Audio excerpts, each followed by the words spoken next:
আসসালামু আলাইকুম রহমতুল্লাহি ওবরাকাত। প্রিয় দর্শক মুসলমান দিনী ভাই বোনেরা, ইসলামের কথা মিডিয়া ইউটিউব চ্যানেল থেকে সকলকে জানাই শুভেচ্ছা ও স্বাগতম। সম্মানিত ভাই বোনেরা, আশা করি আল্লাহর রহমতে আপনারা সকলে অনেক ভালো আছেন। আলহামদুলিল্লাহ, আমি অনেক ভালো আছি। সম্মানিত বন্ধুরা, আজকে আপনাদের জন্য এই ভিডিওতে থাকবে সহিহ বুখারী শরীফ হাদিস থেকে 316 থেকে 320 পর্যন্ত হাদিস, 5টি হাদিস। আশা করি আপনি আজকের পুরো ভিডিও জুড়ে থাকবেন, অসাধারণ কিছু শিখতে যাচ্ছেন এই হাদিসগুলি থেকে। সকলকেই আল্লাহ কবুল করুন, ইসলামের পথে রাখুন, হেদায়েতের পথে রাখুন। আল্লাহ তৌফিক করুন সকলেই বলি আল্লাহুম্মা আমিন। আলহামদুলিল্লাহ। প্রিয় বন্ধুরা, আমি আপনাদের সাথে আছি আরমান হোসেন রুবেল। আপনারা দেখছেন ইসলামের কথা মিডিয়া। চলুন শুরু করছি আজকের এই ভিডিও। অবশ্যই একটি লাইক দিয়ে পুরো ভিডিওটি দেখবেন ইনশাআল্লাহ।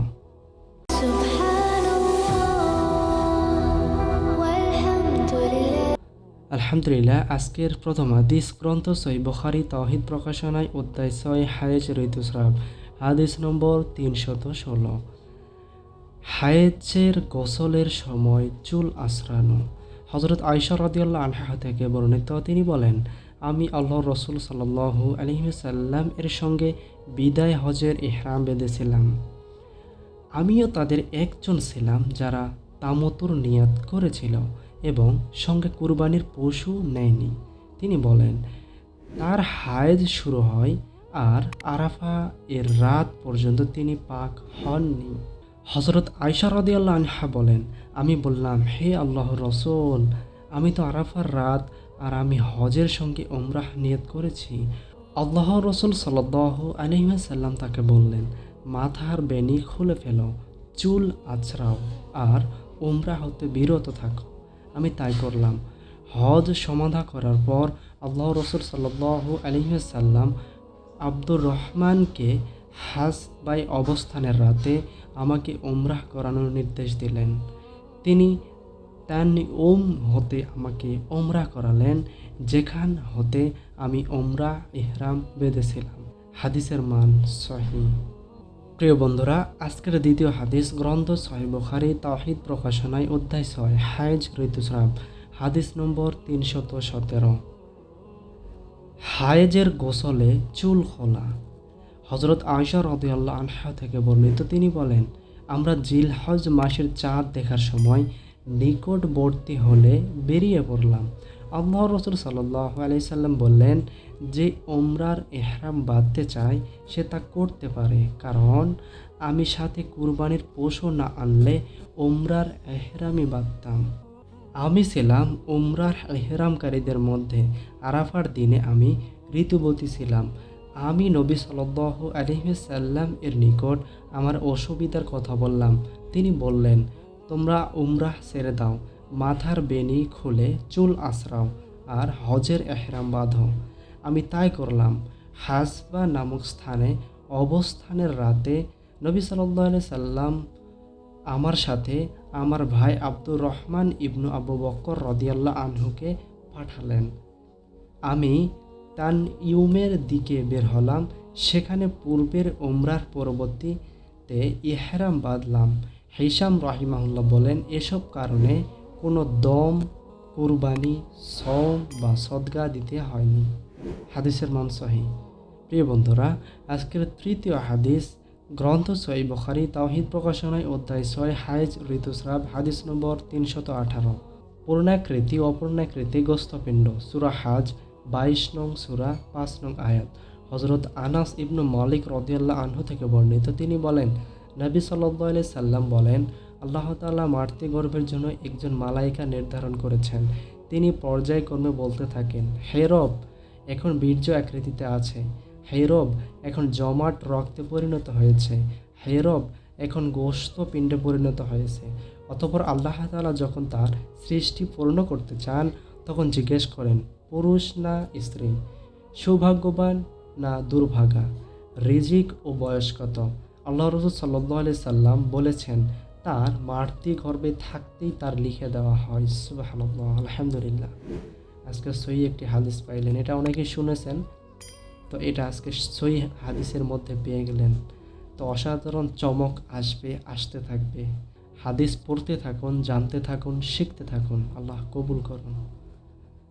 প্রিয় বন্ধুরা, আজকের চতুর্থ হাদিস গ্রন্থ সহিহ বুখারী তাওহীদ প্রকাশনায় অধ্যায় 6 হায়েজ ঋতুস্রাব, হাদিস নম্বর 319।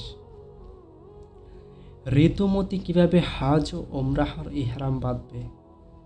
হযরত আয়েশা রাদিয়াল্লাহু আনহা থেকে বর্ণিত, তিনি বলেন, আমরা আল্লাহ রাসূল সাল্লাল্লাহু আলাইহি ওয়াসাল্লামের সঙ্গে বিদায় হজের সময় বের হয়েছিলাম।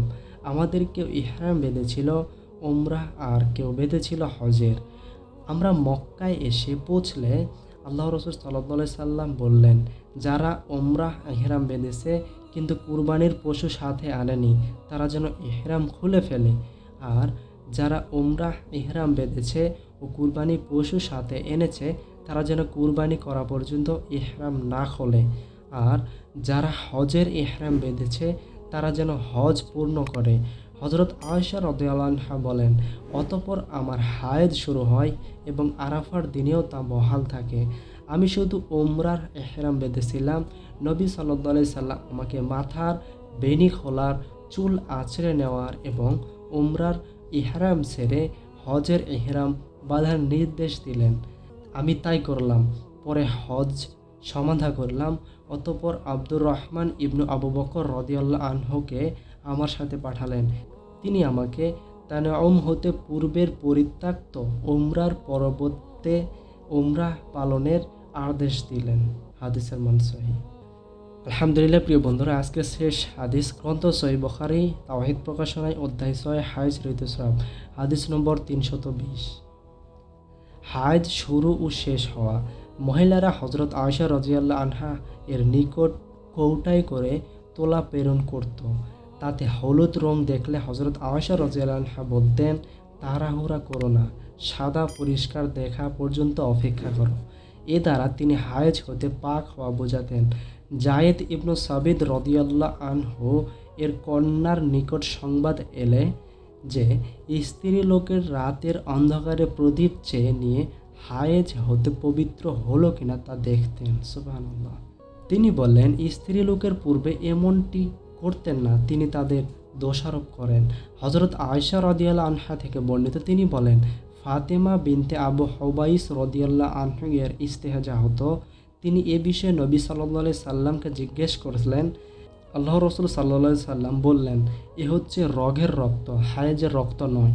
সুতরাং হায়েজ শুরু হলে সালাত ছেড়ে দিবে, আর হায়েজ শেষ হলে গোসল করে সালাত আদায় করবে।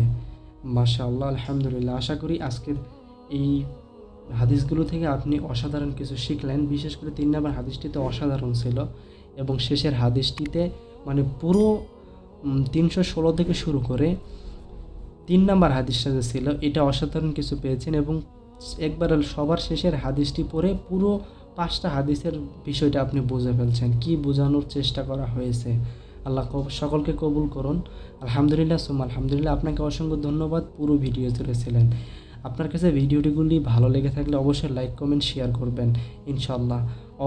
অবশ্যই শেয়ার করবেন, লাইক কমেন্ট করবেন। লাইক কমেন্ট করলে ভিডিও বানানোর আগ্রহটা বেড়ে যায়, এবং ইসলামের জন্য হলেও আপনারা এসব করেন, শেয়ার করেন, এবং আপনি শিখেন, অন্যকে শেখানোর চেষ্টা করেন। প্রিয় বন্ধুরা, আশা করি আজকের ভিডিওটি আপনাদের অসাধারণ ভালো লেগেছে। প্রিয় ভাই ও বোনেরা, যিনারা চ্যানেলটি সাবস্ক্রাইব করেছেন আপনাদেরকে জানাই অসংখ্য ধন্যবাদ, এবং যিনারা এখন পর্যন্ত সাবস্ক্রাইব করে নাই অবশ্যই চ্যানেলটি সাবস্ক্রাইব করে নেবেন। অবশ্যই আমি অনুরোধ করব, এই চ্যানেলে প্রতিনিয়ত সহিহ বুখারী শরীফ হাদিস এবং অন্যান্য হাদিস এবং অন্যান্য ছোটোখাটো মাসাইল এবং ইসলামিক ছোটো আকারে প্রশ্ন এবং উত্তর নিয়ে এই চ্যানেলটিতে সবসময় আপলোড হয়ে থাকে। যে প্রিয় বন্ধুরা, আজকের ভিডিও এই পর্যন্তই। আশা করি সকলে ভালো থাকবেন, সুস্থ থাকবেন, নিজের খেয়াল রাখবেন, পরিবারের খেয়াল রাখবেন, আশেপাশের মানুষদের খেয়াল রাখবেন। সকলে ভালো থাকুন, সুস্থ থাকুন। সকলকে সালাম। আসসালামু আলাইকুম রহমতুল্লাহি ওয়া বারাকাতুহু।